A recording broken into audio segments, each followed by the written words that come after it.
தனியார் பள்ளிக்கு நிகராக உருவாகியுள்ள அரசு தொடக்கப்பள்ளி ஒன்று மழலைகளுக்கு இசையோடு பாடம் சொல்லிக் கொடுக்கிறது. பிஞ்சு கைகளால் இசைத்து மழலை மாறாமல் பாடம் கற்கும் மாணவர்களின் கோரிக்கை என்ன என்பதை பார்க்கலாம்.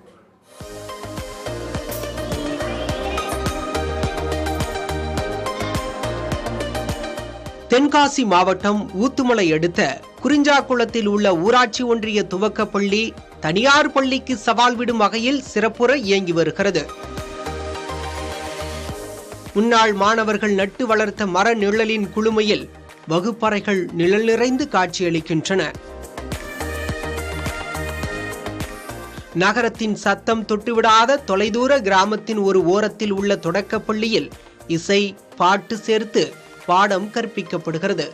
தனியார் பள்ளியின் ஸ்மார்ட் வகுப்பறைக்கு சவால் விடும் அரசு பள்ளியில் ஆசிரியரின் கற்பித்தலை பறவை குஞ்சுகளைப் போல் கற்கின்றனர் மழலைகள். ஓவியம், வாழ்க்கை சுழற்சி படம், எண்களின் வரைகோடு, இசைக்கருவியான கீபோர்டு உள்ளிட்டவை தனியார் பள்ளிகளுக்கு இணையாக உள்ளது.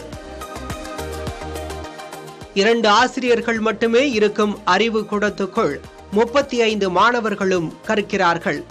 வெளியூர் செல்லும் நூற்றுக்கணக்கான மாணவர்கள் வருவார்கள் என்பதால் 8ஆம் வகுப்பு வரை தரம் உயர்த்த வேண்டும் என்பதே பெற்றோரின் கோரிக்கை. இசையோடு பாடம் படிக்கிறது மைண்டில் நல்லா புரிஞ்சுக்கிட முடியுது. அதனால் நான் இந்த ஸ்கூலில் படிக்கிறதுல ரொம்ப ஆர்வமாக இருக்கேன். தனியார் பள்ளிக்கு நிகரனா இங்கே ஓவியம், சிலம்பம், கராத்தே, இசைப்பயிற்சி போன்ற பல பயிற்சிகள் கற்றுத்தரப்படுகிறது. அதில் என் பொண்ணு ரொம்ப சிறப்பாக பார்ட்டிசிபேட் பண்ணி பரிசுகள்லாம் நிறையா வாங்கியிருக்கா.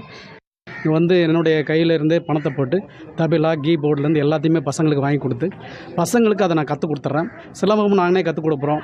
கராத்தே, இசை, ஓவியம் எல்லாமே நாங்கள் கற்றுக் கொடுக்குறோம். அறிவுக்கு ஆத்மார்த்தமாக போதிக்கும் ஆசிரியர்கள் மனதுக்கு இசையும் யோகாவும் கற்றுக் கொடுக்கின்றனர். மழலைகளின் வலுவான எதிர்காலத்துக்காக கராத்தே, சிலம்பம் போதிக்கப்படுகிறது. முன்னாள் மாணவர்கள் உதவுகின்றனர். கிராமத்தார் ஆதரவு இருக்கிறது. புதிய சமுதாயம் படைக்கும் லட்சியத்துடன் பீடு நடை போடுகிறது தொடக்க பள்ளி. புதிய தலைமுறைக்காக சங்கரன் கோவில் செய்தியாளர் டேவிட்.